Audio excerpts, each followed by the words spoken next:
మద్దతు ప్రకటించాయి. ఒక రెండు పార్టీలు ఈ సమ్మె గురించి కానీ అంగన్వాడీల గురించి కానీ ఏమీ పట్టించుకోకుండా కనీసమైనటువంటి స్పందన కూడా లేకుండా ప్రవర్తిస్తున్నటువంటి పార్టీలు రెండు పార్టీలు, ఒకటి వైసీపీ, రెండు బీజేపీ. 1,00,000 మంది అంగన్వాడీ సిబ్బంది వీధుల్లోకి వచ్చి మాకు న్యాయం చేయండి మహాప్రభు అని చెప్పి ఇక్కడ పోరాటం చేస్తా ఉంటే, అంటే 1,00,000 మంది చేసే పనికి 33 లక్షల మంది లబ్ధి పొందేవాళ్ళు. అంటే ఈ రాష్ట్రంలో 33 లక్షల మంది లబ్ధిదారులు, 1,00,000 మంది అంగన్వాడీలు, దాదాపు 35 లక్షల మంది రాష్ట్రంలో అల్లాడిపోతా ఉంటే ఈ రెండు పార్టీలకి ఏమీ పట్టడంలా. ఏమీ పట్టకపోగా ఈ పోరాటాన్ని ఎట్లా విచ్ఛిన్నం చేయాలి, దీన్ని ఎట్లా నిర్వీర్యం చేయాలన్నటువంటి ఆతృతతో ఈరోజు వైసీపీ గాని దానికి అండగా ఉంటున్నటువంటి బీజేపీ ఈ రోజు అనుసరిస్తా ఉంది. మీకు అందరికీ రాత్రి మీటింగ్ జరిగింది. అమ్మా వినండి, మళ్ళీ పంచుతారు, ఉండు ఒక్క నిమిషం కూర్చోండి, మళ్ళీ పంచుతారు, ఉన్నట్టు కూర్చోండి.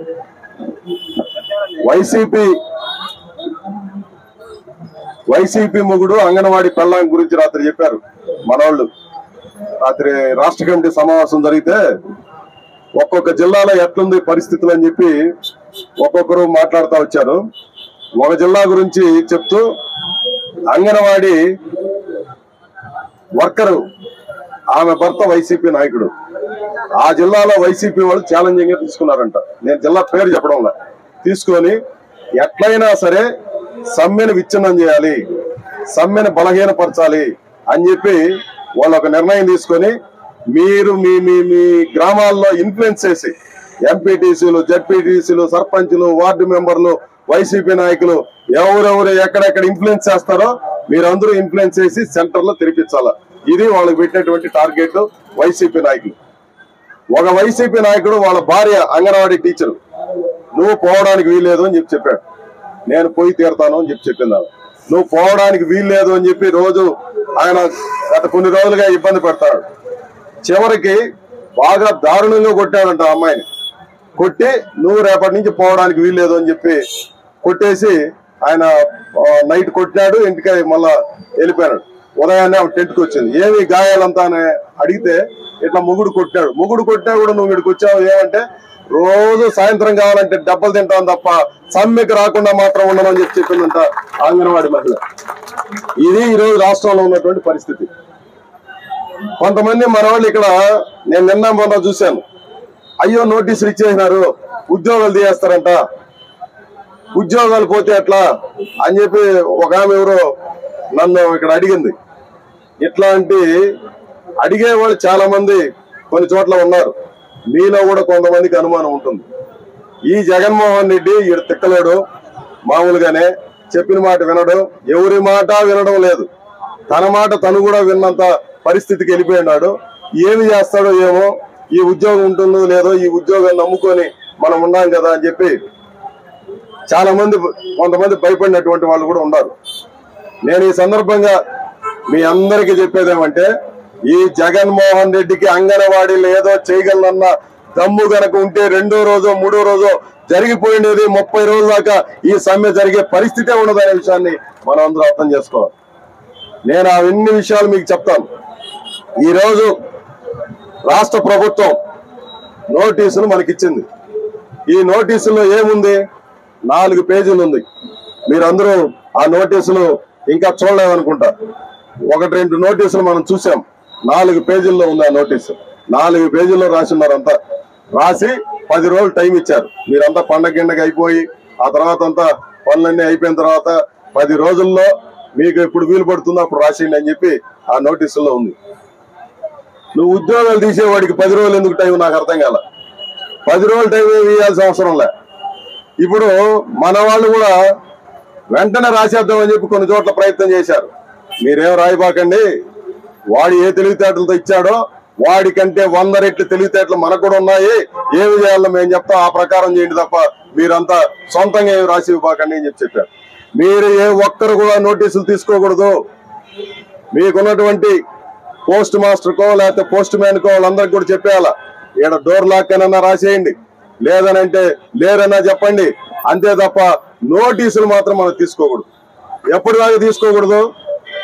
ఈ 10 రోజులు కాదు, 20 రోజుల లేకపోతే ఎన్ని రోజుల నోటీసులు మాత్రం మనంగా తీసుకోకూడదు. వాడిచ్చి సెంటర్కి అతికిస్తాడు అనుకోండి, అతికించుకోమోనండి, మనమే టెన్షన్ పడాల్సిన అవసరం లేదు, అతికించుకోమోనండి. ఇవి ఐడి యాక్ట్లు అంటే పారిశ్రామిక వివాదాల చట్టంలో ఒక నోటీస్ ఇస్తే సమాధానం ఎట్లా ఇవ్వాలా అనేది మనకు తెలుసు. ఇక్కడ మీరు అందరూ అర్థం చేసుకోవాల్సింది ఏమంటే, మనది చట్టం వ్యతిరేకమైనటువంటి సమ్మె కాదు, చట్టబద్ధమైనటువంటి సమ్మె మనం చేస్తాం. గుర్తుపెట్టుకోండి మీరందరూ. 14 రోజుల నోటీసుకు ఇచ్చి సమ్మెలోకి పోవాలి.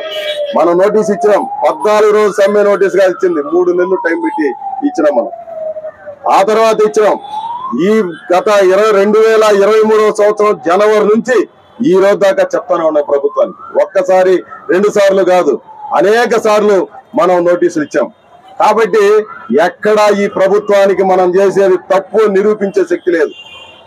ఈ పద్ధతిలో చేస్తున్నటువంటి పోరాటంలో పాల్గొంటున్నటువంటి ఒక్క మహిళను కూడా ఈ ప్రభుత్వం తీసేటువంటి శక్తి లేదు. చట్టం ఈ రోజు మనకు అనుకూలంగా ఉందనే విషయం మీరు అర్థం చేసుకోవాలి. ఈ విషయం చాలా మందికి తెలియకుండా అయ్యో నోటీస్ వచ్చేసింది, అయ్యో నోటీస్ వచ్చేసింది. నోటీసుల గురించి మీరేమో ఆందోళన చెందబాకండి. ఈ నోటీసులకి సమాధానం రాయాల్సి వస్తే ఏమి రాయాలో కూడా మేము చెప్తాం, మన రాష్ట్ర నాయకులు చెప్తారు. ఏ పద్ధతిలో ఏమి ఆన్సర్ చేయాలనేది కూడా ఇక్కడ చెప్పడం అనేది జరుగుతుంది. నేను ఎందుకు ఆ ఉదాహరణ చెప్పానంటే, అంగన్వాడీల్లో ఉన్నటువంటి పట్టుదల. రాత్రి జరిగినటువంటి మీటింగ్ లో అన్ని జిల్లాల నుంచి మన వాళ్ళందరూ కూడా పాల్గొని ఏమమ్మా ఎక్కడన్నా భయపడుతున్నారా, ఏమనుకుంటున్నారు, ఏమి అని చెప్పి ప్రతి జిల్లా నుంచి మేము అడిగితే ప్రతి జిల్లా నుంచి వాళ్ళు మాట్లాడినటువంటి వాళ్ళందరూ చెప్పింది ఏమనంటే, మేము తాడో పేడో తేల్చుకోకుండా వాడి నోటీసులకు భయపడి ఉద్యోగాల్లోకి చేరేది లేదు అని చెప్పి ప్రతి జిల్లా నుంచి చెప్పారు. నాకు ఆశ్చర్యమైంది. ఒక జిల్లా ఎవరైనా మాకు పరిస్థితి బాగలేదు, వైసీపీ బలంగా ఉండేవాళ్ళు, వైసీపీ దూకుడుగా ఉండేవాళ్ళు ఏమైనా అట్లాంటి చెప్తారేమో. ఒక్క జిల్లా కూడా చెప్పలా, ఒక్క జిల్లాలో కూడా చెప్పలా. మేము నిన్న అన్ని ప్రాజెక్టు మీటింగులను అందరి నాయకత్వాన్ని అడిగినాం, ఏమైనా ఎక్కడైనా భయపడుతున్నారా, వెనక్కి తగ్గినారా అని చెప్పి. 12 ప్రాజెక్టులు ఈ జిల్లాలో ఉంటే 12 ప్రాజెక్టులలో మేము తేల్చుకుంటామని చెప్పారు తప్ప ఏ ఒక్కరు మేము భయపడతాము అని చెప్పి చెప్పాలి.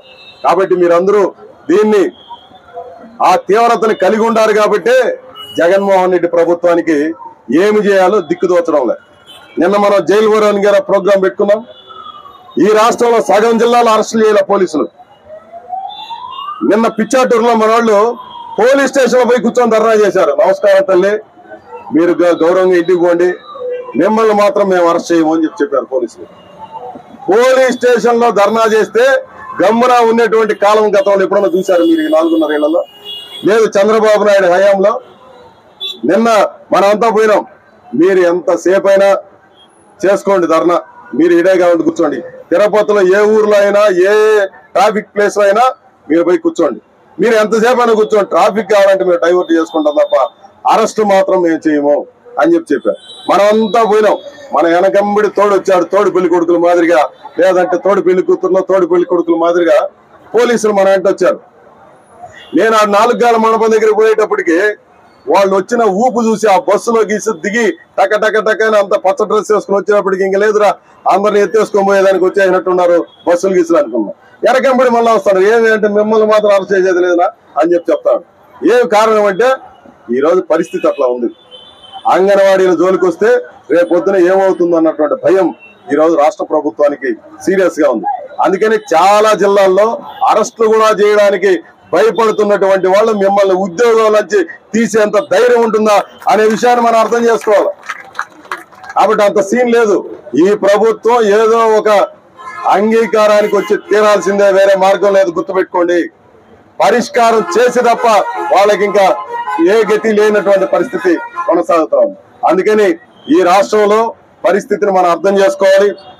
అదే మాదిరి ఈ నోటీసులకి మనమేమి భయపడాల్సినటువంటి అవసరం లేదు.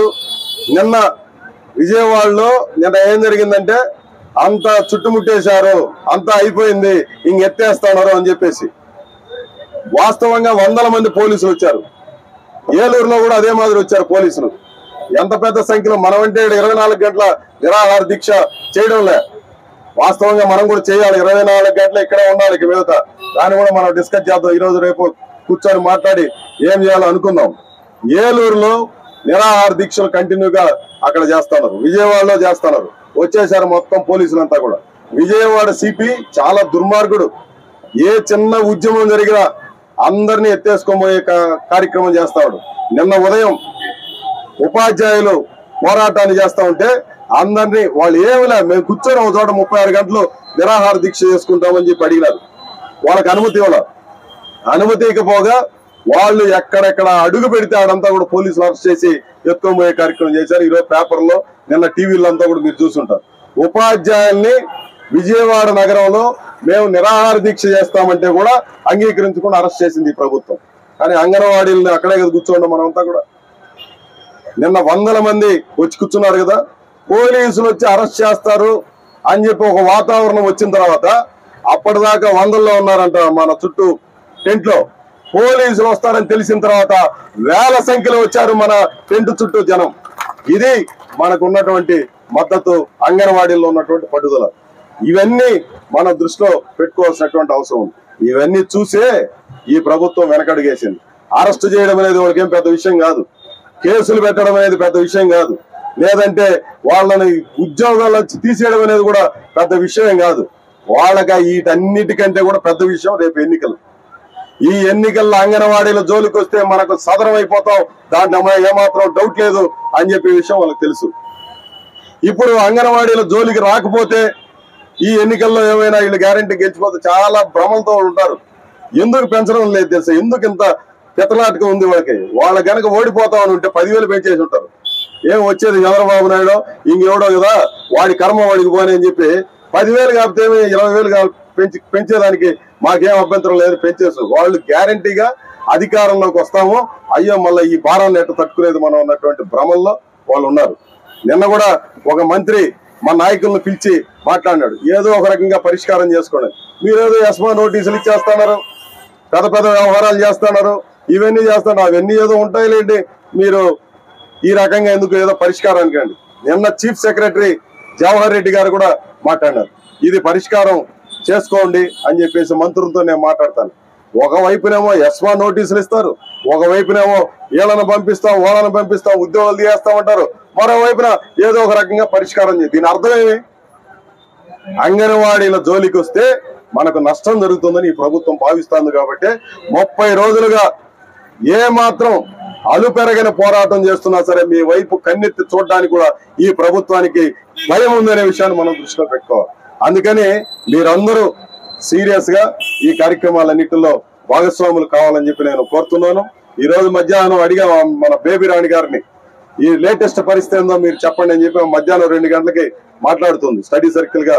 దాంట్లో ఆ వివరాలన్నీ చెప్తారు ఇంకా కూడా డీటెయిల్ గా. కాబట్టి ఇక్కడ ఉన్నటువంటి మీరందరూ సంక్షేమ పథకాల గురించి ఇంతమూరుపు అడిగారు.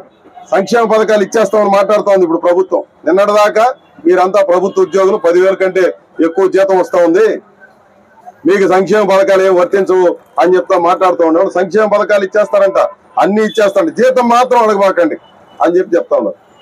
జీతం ఇచ్చిన తర్వాత ఇంకేమైనా మాట్లాడదామని మనం చెప్తాం. ఇదే సమస్య. ప్రభుత్వానికి మనకు మధ్య ఉన్నటువంటి తేడా ఏమంటే, మీరు 11 డిమాండ్లు అడిగారు, దాంట్లో 10 డిమాండ్లు మేము నెరవేర్చేసినాం. ఆ 10 డిమాండ్లు నెరవేర్చి ఆ ఒక్క డిమాండ్ ఏంటంటే జీతం మాత్రం అడగద్దు, జీతం మాత్రం అడగద్దు అని అంటున్నారు. జీతం ఇచ్చిన తర్వాత ఆ 10 డిమాండ్లు ఏమి చేస్తామో లేదనేది మనం మాట్లాడుకుందాం, ముందు జీతం ఇంకా తేల్చండి అనేది ఇప్పుడు తేడా అంతా అక్కడే. కాబట్టి ఈ సమస్య పీక్ స్టేజ్కి వచ్చేసింది. మీరు కూడా అర్థం చేసుకోవాల్సింది, అయ్యో పండగే 13వ తారీఖు 14వ తారీఖు భోగి, 15వ తారీఖు సంక్రాంతి, 16వ తారీఖు మకర సంక్రాంతి, మన దీక్షలున్నా లేకపోయినా అవన్నీ వస్తాయి. మనం మాత్రం పండగైనా టెంటుల్లో జరుపుకుందాం తప్ప మనం భయపడే పరిస్థితికి ఇప్పుడు రాకూడదు. ఇదే అసలు సిసలైన టైం. 1వ తారీఖు మనం ప్రారంభించిన 11వ తారీఖు 12వ తారీఖు పరిస్థితి కాదు. ఈ రోజు తేల్చుకోవాల్సిన సమయం వచ్చింది. ఈ తేల్చుకునేటప్పుడే ఇదే అసలు సిసలైన సంధికాలం అంటారు. సంధికాలం ఇప్పుడు ఇండ్లలో నేను చెప్పాను కదా ఇంత మునుపు, ఇండ్లలో వాళ్ళ ఒత్తిడికి సమాజంలో ఒత్తిడి లేదు. మీరు గమనించాల్సింది, మామూలుగా సమాజంలో రకరకాల సెక్షన్స్ నుంచి ఒత్తిడి ఉంటుంది. పోలీసులు మన పోరాటానికి సంపూర్ణంగా మద్దతునిస్తున్నారు. మీరు ఇంతమంది నిన్న ఆడ మీరందరూ ఇక్కడ ఉన్నారు, నేను అక్కడ ఉన్నా. దాదాపు 40 మంది పోలీసులు నిలబడుకున్నారు. ఏమి చేస్తున్నారు నా పోరాటం అంటే ఇదినా అని చెప్పి పోలీసులు అంటాడు. ఏమమ్మా ఎప్పుడైనా ఏ సందర్భంలో అయినా పోలీసులు ఇట్లా సపోర్ట్ చేయడం అనేది నేనైతే వినలా. నేను 30 ఏళ్లుగా యాక్టివ్ పాలిటిక్స్ లో ఉన్నా. ఎప్పుడైనా ఉంటే మమ్మల్ని లాక్కోమేదానికి బాగా ఉత్సాహంగా చూస్తారు తప్ప ఈ మాదిరి అన్నా భలే చేస్తున్నారన్నా, బాగా చేయండి నా, మీరు బాగా చేయండి నా. మీ అంగన్వాడీ వాళ్ళు కాదు, మీ అంగన్వాడీ ఏం కాదు, ఇది అందరు సంబంధించింది. మీ అంగన్వాడీ మా అంగన్వాడీలా ఇది ప్రజల మద్దతుతో జరుగుతున్నటువంటి పోరాటం కాబట్టి మనం విజయం సాధిస్తాము. ఈ అంగన్వాడీలు మేము వేరే ప్రజలు వేరే అనుకుంటే ఇది ఉండేదా? పోలీసులు ఎందుకు ఇంత సపోర్ట్ చేస్తున్నారు? ఈ ఉద్యమం జయప్రదం కావాలి. అసలు మీరందరూ జయప్రదం కావాలనుకుంటున్నారు లేదు మీకు ఎట్టుందో గానీ చూసే వాళ్ళందరూ గెలవాలి గెలవాలి గెలవాలి గెలవాలి అని అనుకుంటున్నారు. సినిమాల్లో హీరో గెలవాలనుకుంటారు చూడండి, మీరు సినిమాల్లో కూర్చొని చూస్తూ ఉంటారు, పోరాడుతూ ఉంటారు విడంతో. హీరో పోరాడుతూ ఉంటాడు, పోరాడేటప్పుడు ఏమనుకుంటాడు? గెలవాలి, దెబ్బలు తినకూడదు హీరో అనుకుంటాడు. కాబట్టి జనం అడ్డు చూస్తున్నారు మిమ్మల్ని అందరినీ. అంగన్వాడీ వాళ్ళు గెలవాలి గెలవాలి, జగన్మోహన్ రెడ్డి ఓడిపోవాలి ఓడిపోవాలని చెప్పి కోరుకుంటున్నారు జనం. ఇదే మనం గమనించాల్సింది. ఇట్లాంటి ఉద్యమం నభూతో నా భవిష్యత్తు. మీకు తెలుసు కదా, 30 రోజులు ఈరోజు పోరాటం, 30 రోజులుగా జరుగుతున్నటువంటి పోరాటం ఇదేదో ఆషామాషిగా జరుగుతున్నటువంటిది కాదు. భారతదేశ చరిత్రలో ఈ రకమైనటువంటి పోరాటం గతంలో ఎప్పుడూ జరగలేదు. భవిష్యత్తులో ఏమైనా జరుగుతుందో మనకు తెలియదు. గతంలో ఎప్పుడు జరగలేదు, ఏ రాష్ట్రంలో కూడా జరగలేదు. 30 రోజుల పాటు కంటిన్యూస్ గా చేస్తూ ఉంటుంది. ఇక్కడ మనం అందరూ అర్థం చేసుకోవాలి, నీ బోర్డు ముందుండాలా, నా బోర్డు ముందుండాలా, నేను ముందుండాలా, నువ్వు ముందుండాలా, ఇవన్నీ మనకు అవసరం లేదు. నేను అందరికీ ఇక్కడ ఉన్నటువంటి రిక్వెస్ట్ చేసేది ఏమంటే, అంగన్వాడీలు గెలవాలి, బోర్డులు కాదు గెలవాల్సింది, అంగన్వాడీలు గెలవాలి, అంగన్వాడీలు గెలవాలి. అందుకోసం అందరూ ఆలోచించాలని చెప్పి నేను రిక్వెస్ట్ చేస్తాను. ఇప్పుడు ఈ రోజు నేను అందరికంటే లాస్ట్ లో మాట్లాడుతా ఉన్నా. ప్రెస్ ఉన్నారు, ఇప్పుడు అందరికంటే ముందు నేను మాట్లాడుతున్నా. ఊరు మీరు కాదన్నారు, నేను ఎందుకు లాస్ట్ లో మాట్లాడుతున్నా? ఇక్కడ అన్ని రాజకీయ పార్టీలు అంగన్వాడీలకి మద్దతు ఇవ్వడం కోసం వచ్చాయి. ముందు వాళ్ళు కదా ఎక్స్పోజ్ కావాలి. పోరాటంలో మనకు మద్దతునిచ్చే వాళ్ళు ఎక్స్పోజ్ కావాలి తప్ప మనం ముందు ఉండాలన్నా, వీళ్ళు ఉండాలన్నా, వాళ్ళు ఉండాలన్నా, ఇది మనకు ఆ పోటీ అవసరం లేదు. అందుకనే మనమందరూ ఇక్కడ ఒక హెల్తీ కాంపిటీషన్ డెవలప్ చేయాలి. సమాజం మనకు మద్దతుగా ఉంది. మనమంతా కూడా విశాలమైనటువంటి పోరాటాన్ని మనం కలిగి ఉన్నాం. ఈ పోరాటం జయప్రదం కావాలని చెప్పి యావత్ సమాజం అందరూ ఉండేటప్పుడు మనం చిన్న చిన్న వాటికి ఎక్కడా కూడా తొందరపాటుగా వ్యవహరించాల్సినటువంటి అవసరం లేదు. మీరందరూ ఇక్కడ ఉన్నటువంటి వాళ్ళు అంగన్వాడీలందరూ గెలవాలి, దాంట్లో ఏమాత్రం సందేహం లేదు. గెలిచి తీరుతాం, దాంట్లో మీకేమి సందేహం కూడా ఉండాల్సిన అవసరం లేదు. ఈ రోజు సాయంత్రం 6 గంటలకు మున్సిపాలిటీ వాళ్ళ చర్చలు ఉన్నాయి, ఎస్ఎస్ఏ వాళ్ళ చర్చలు ఉన్నాయి. వాస్తవంగా మీ పోరాటంతో పోలిక చేస్తే అంత ఉధృతమైనటువంటి పోరాటాలు కాదు. మీరు 1,00,000 మంది, 35,000 మంది మున్సిపాలిటీ వాళ్ళు, 25,000 మంది ఎస్ఎస్ఏ వాళ్ళు, వాళ్ళ సమస్యలన్నీ దాదాపు ఈ రోజు పరిష్కారం అవుతాయని చెప్పి చర్చల్లో అనుకుంటా ఉన్నారు. వీళ్ళ సమస్యలు పరిష్కారం అయితే మీ సమస్యలు పరిష్కారం కాకుండా ఉంటాయా? ముందు అంగన్వాడీలది పరిష్కారం చేయండి రా మహాప్రభు అని చెప్పి అధికారులు, పోలీసులు, సిబ్బంది వీళ్ళందరూ అనుకోవడమే కాదు, ఎమ్మెల్యేలు అందరికంటే ఎక్కువగా అనుకుంటున్నారు. మీకు అది అర్థమవుతుందో లేదు. ఎమ్మెల్యేలు అందరూ ఏమనుకుంటున్నారంటే, వీళ్ళు ఫోన్లు చేసి వైసీపీ నాయకులందరూ కూర్చొని వైసీపీ కార్యాలయం నాకు చెప్తా ఉంటారు. వైసీపీ ఆఫీస్ నుంచి మీ ఎంపీటీసీలు ఏం చేస్తున్నారు, మీ జడ్పీటీసీలు ఏం చేస్తున్నారు, మీ సర్పంచ్లు ఏం చేస్తున్నారు, మీ వార్డు మెంబర్లు ఏం చేస్తున్నారు, ఎన్ని సెంటర్లు తెరిపించారు, ఇవన్నీ అని చెప్పి రోజు అడుగుతున్నారు. ఈ పీడీలు కూడా తట్టుకోలేక, సిడిపిఓలు కూడా తట్టుకోలేక, పలానా వచ్చింది, పలానా వచ్చేసింది, ఈమె తీసింది, ఆమె తోసింది అని చెప్పి రకరకాల ఫోటోలన్నీ పెడతా ఉన్నారంట. ఇవన్నీ మనకు వచ్చేస్తాయి కదా మామూలుగా, వెంటనే మన టెంట్ లో ఉన్నటువంటి వాళ్ళకి వచ్చేస్తుంది. ఈ టెంట్ లో నీకు వచ్చిన ఈ టెంట్ లో కూర్చుంది చూడు ఫోటో అని చెప్పి వీళ్ళు మనోళ్ళు దానికి జప్ చేసి మళ్ళీ రివర్స్ లో పెడతానట. ఈ టెంట్ లో ఉంది, ఆ టెంట్ లో ఉంది, ఆ పోరాటంలో ఉంది, ఈ పోరాటంలో రివర్స్ లో ఉందట. నమస్కారం తల్లి, మేమేదో మా బాధ మేము పడుతున్నాం, మీ బాధ పెద్దదైపోయిందని చెప్పి ఈ పీడీలందరూ. మన పీడీ చాలా మంచిదిగా ఉంది, తిరుపతి జిల్లా పీడీ. కనీసం ఏమి రచ్చ కూడా చేయడం లేదు మిగిలిన వాళ్ళందరికంటే కూడా. మన జిల్లా కలెక్టర్ కూడా చాలా పెద్ద మనిషిగా ఉన్నాడు. ఏదో పిలిపించండి, ఆ పిలిపించడం రాలేదు, నేనేం చేసేది అని అంటాడు జిల్లా కలెక్టర్. మంచిది, సంతోషం, ఇట్లాంటి వాళ్ళే ఉండాల. ఇంకా కొంతమంది ఓవర్ యాక్షన్ చేస్తున్నారు, వచ్చేయాల్సిందే మీకు తేల్చేస్తామని చెప్పి మాట్లాడుతున్నారు. నువ్వు చెప్పింది చేయరా అంటే కొంచెం ఓవర్ యాక్షన్ చేసేవాళ్ళు కొంతమంది ఉంటారు కదా, 10 పైసలు యాక్షన్ చేయమంటే 10 రూపాయలు యాక్షన్ చేసేవాళ్ళు కొంతమంది ఉన్నారు. ఇట్లాంటి వాళ్ళకి అందరూ కూడా ఇప్పుడు అర్థం కాదు, ఇంకొక 4 రోజుల్లో అర్థమైపోతుంది. మన జిల్లా వరకు చాలా మంచి సానుకూలమైనటువంటి పరిస్థితి ఉంది. ఈ జిల్లాలో ఉన్నటువంటి అందరూ కూడా, నేను మళ్ళా అందరితో మాట్లాడినా, అందరూ ట్రెమెండస్ గా ఉన్నారు, ఏమాత్రం సందేహం లేదు. గెలిచి గాని మేము సెంటర్లు తెరవము అని చెప్పి ఒక పట్టుదలని ప్రదర్శిస్తున్నారు. ఈ పట్టుదల మీ ఎక్కడ సడలించాల్సినటువంటి అవసరం లేదు, ఏం సందేహం లేదు. మన వాళ్ళందరూ చక్కగా ఇక్కడ ఆర్గనైజ్ చేస్తున్నారు. ఈ రోజు ఇప్పుడు తెలుగుదేశం పార్టీ వాళ్ళు ఎంత జీతం వేస్తావు అని చెప్పి మన కామ్రేడ్స్ గట్టిగా అడిగినారు. ఏమి చెప్తాడు చంద్రబాబు నాయుడు చెప్పాడు, వీళ్ళేం చెప్పేది నరసింహారావు ఏమైనా చెప్తాడా, ఆ ఓవి రమణ వాళ్ళు ఇంకా తెలివిగా ఉన్నారు. అంటే ఎంతో కొంత పెంచేరా స్వామి రేపు పొద్దున మేము చావకుండా అని చెప్పి వాళ్ళ బాధ వాళ్ళదిగా ఉండే.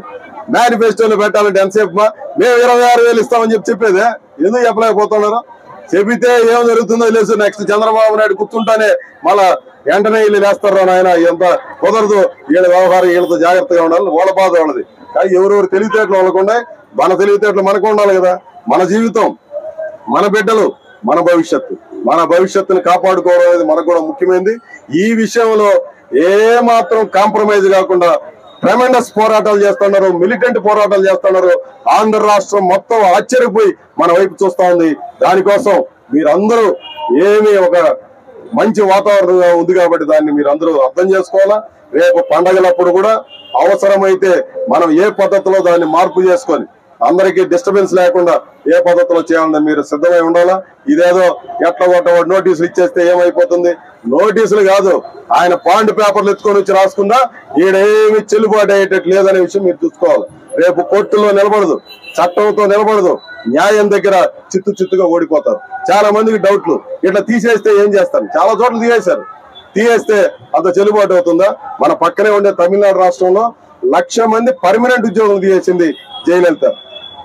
ఈ మాదిరే పోరాటం చేస్తా ఉంటే 1,00,000 మంది నేను ఉద్యోగంలో తీసేసాను ఊస్టింగ్ ఆర్డర్స్ ఇచ్చేసింది. ఇవ్వలేదు ఆమె. చాలా రోజుల పాటు వేధించింది. వేధిస్తే సంవత్సరం రోజుల పాటు కోర్టుల చుట్టూ ఇటు చుట్టూ తిరిగితే చివరికి ఏం జరిగింది తెలుసా? వీళ్ళందరినీ సంవత్సరం రోజులు ఇళ్ల కాడ కూర్చొని ఈ 12 నెలలు మొత్తం జీతం ఇచ్చి ప్రతి ఒక్క మనిషిని కూడా తీసేయలేకుండా అందరినీ ఉద్యోగాల్లో చేర్చుకునింది జయలలిత. ఆ తర్వాత ఏం జరిగింది? జయలలిత చిత్తులో ఓడిపోయింది. గ్యారంటీగా గెలుస్తుంది అనుకున్నటువంటి జయలలిత ఓడిపోయింది. అదే ఈ అనుభవాలన్నీ ఉన్నాయి కాబట్టి ఇట్లాంటి నేను ఒక 10-20 చెప్పగలను. ఏ ఫ్యాక్టరీలో జరిగింది, ఏ రాష్ట్రంలో జరిగింది, ఒరిస్సాలో ఏం జరిగింది, హర్యానాలో ఏం జరిగింది, లేదంటే ఢిల్లీలో ఏం జరిగింది, ఇవన్నీ నాకు తెలుసు. ఒక్కొక్క చోట ఒక్కొక్క ఈ చట్టానికి వ్యతిరేకంగా చట్టబద్ధమైనటువంటి పోరాటం చేసే వాళ్ళ మీద ఈ రకమైనటువంటి పద్ధతుల్లో చేస్తే ఎంత నష్టం జరుగుతుందో వాళ్ళకి తెలుసు. రేపొద్దున మళ్ళీ కట్టించాల్సింది మనమే అని చెప్పి 1,00,000 మందిని తీసేసి 1,00,000 మంది సెంటర్లు నడపడం అంటే అంత తేలికేం కాదు. మీరు ట్రైన్డ్ పీపుల్. అదేదో ఒక సినిమాలో రాధిక కొడుకు రవితేజ, నా కొడుకు my son is blind but trained అని చెప్పి అంటున్నామే, గుర్తుందా మీకు? అంగన్వాడీలో బట్ ట్రైన్డ్ ఇన్ ఫైటింగ్. అంగన్వాడీలు అందరూ పోరాటాల్లో ఆరితేరిపోయినటువంటి వాళ్ళు. మన ఉద్యోగాలు మనం తెచ్చుకోవడం తెలియదమ్మా.